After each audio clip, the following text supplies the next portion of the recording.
Salam sejahtera, kembali lagi dengan saya John Kohe Channel, dan pada kesempatan kali ini kita akan membahas cara penanganan hewan ternak yang terinfeksi penyakit mulut dan kuku.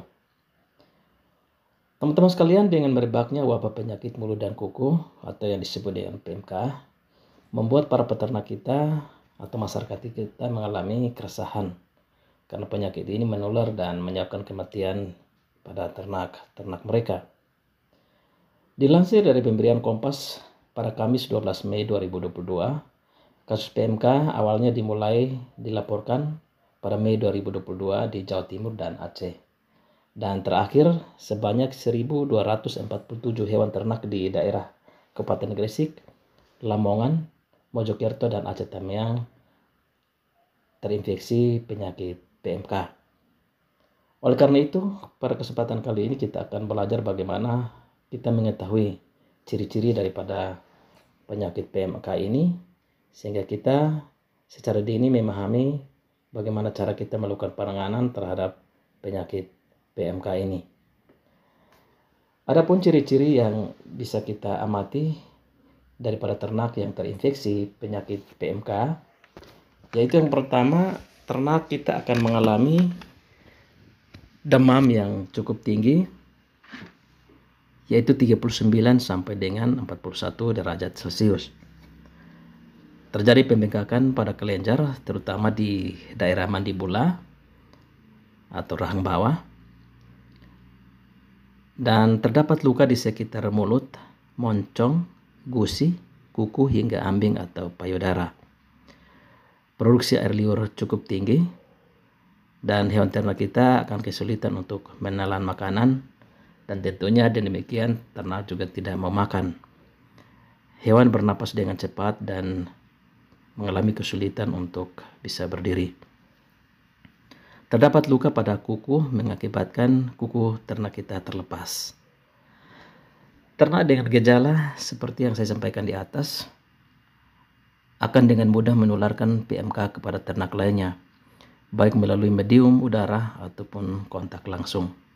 Oleh karena itu, apabila ternak yang mengalami sejumlah gejala PMK seperti di atas, kita segera melakukan karantina dan kita semprot kandang dengan disinfektan. Adapun ternak yang terinfeksi penyakit PMK, sebaiknya kita berikan penanganan khusus, yakni dengan memberikan vitamin dan obat-obatan kepada ternak sebagaimana yang telah dilakukan oleh beberapa daerah yang terserang penyakit PMK. Bagaimana cara kita melakukan pencegahan penyakit mulut dan kuku ini sehingga tidak menular dengan cepat kepada ternak-ternak kita? Ada dua cara yang perlu kita lakukan.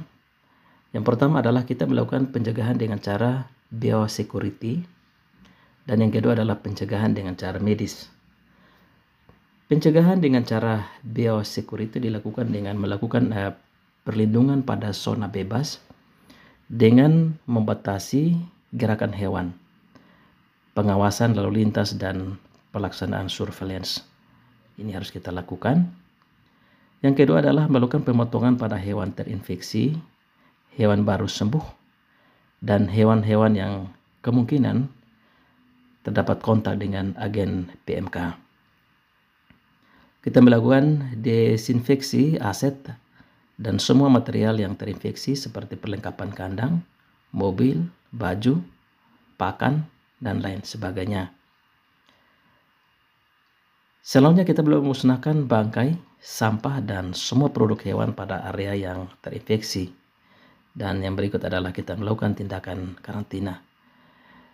Itu adalah pencegahan yang dilakukan melalui biosecurity. Dan yang kedua adalah pencegahan dengan cara medis. Untuk daerah yang tertular, sebaiknya dilakukan vaksinasi virus aktif yang mengandung adjuvan. Dan yang kedua adalah kekebalan 6 bulan setelah 2 kali pemberian vaksin. Sebagian tergantung pada antigen yang berhubungan antara vaksin dan strain yang sedang mewabah. Sedangkan untuk daerah bebas, seperti daerah kita di Nusa Tenggara Timur, sebaiknya kita lakukan pengawasan lalu lintas ternak. Dan ini yang sedang kita lakukan, lalu lintas ternak dari dan antar pulau di daerah di Provinsi Nusa Tenggara Timur Itu sangat sekali diperhatikan. Dan yang kedua adalah pelarangan pemasukan ternak dari daerah tertular. Nah, ini yang sedang kita lakukan. Kemudian untuk pengobatan dan pengendalian, yang pertama adalah kita melakukan pemotongan dan pembuangan jaringan tubuh hewan yang terinfeksi. Jadi apabila ternak-ternak kita yang sudah tertular dan terinfeksi, sebaiknya kita lakukan pemotongan dan lakukan pembuangan jaringan tubuh yang terinfeksi.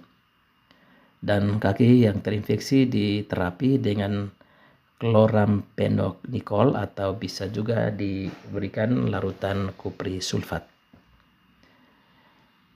Injeksi intravena preparat sulfadimidin juga perlu dilakukan karena disinyalir efektif terhadap penyakit mulut dan kuku ini. Dan selama dilakukan pengobatan, hewan yang terserang penyakit harus dipisahkan dari hewan yang sehat, yaitu kita harus melakukan karantina terpisah dari kandang yang sehat. Nah, ini perlu dilakukan oleh teman-teman sekalian. Jika kita menemukan ternak-ternak kita yang terinfeksi penyakit virus ini, kita harus memiliki kandang karantina untuk kita pisahkan dari rombongan atau kelompok di mana ternak kita berada. Selanjutnya, hewan tidak terinfeksi harus ditempatkan pada lokasi yang kering dan dibiarkan bebas jalan-jalan serta diberi pakan cukup untuk meningkatkan sistem kekebalan tubuhnya. Pada kaki hewan yang sehat diolesi larutan kupri sulfat 5% setiap hari selama 1 minggu. Kemudian setelah itu terapi bisa dilakukan seminggu sekali sebagai cara yang efektif untuk pencegahan PMK pada ternak sapi. Pada dasarnya virus PMK tidak tahan pada keadaan asam dan basah. Oleh karena itu, disinfektan dapat dibuat dengan menggunakan bahan sebagai berikut. Pertama, sodium hidroksida atau soda api 2% ditambahkan ke dalam 20 liter air. Yang kedua, sodium karbonat atau soda cuci atau soda abu 4% ditambahkan ke dalam 40 gram atau 40 liter air.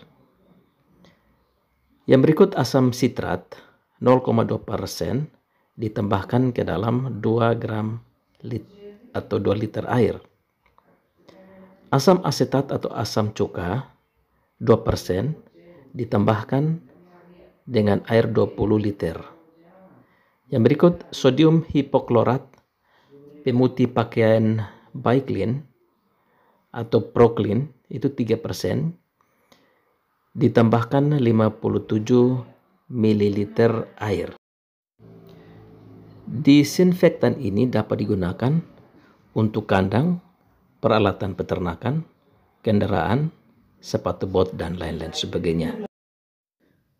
Demikian informasi yang dapat saya sampaikan, dan jangan lupa like, share, komen, subscribe, serta bunyikan tanda lonceng sebagai tanda notifikasi agar ketika saya mengupload video saya yang terbaru, teman-teman bisa mendapatkan notifikasi untuk bisa menonton video-video saya selanjutnya. Terima kasih, sampai jumpa.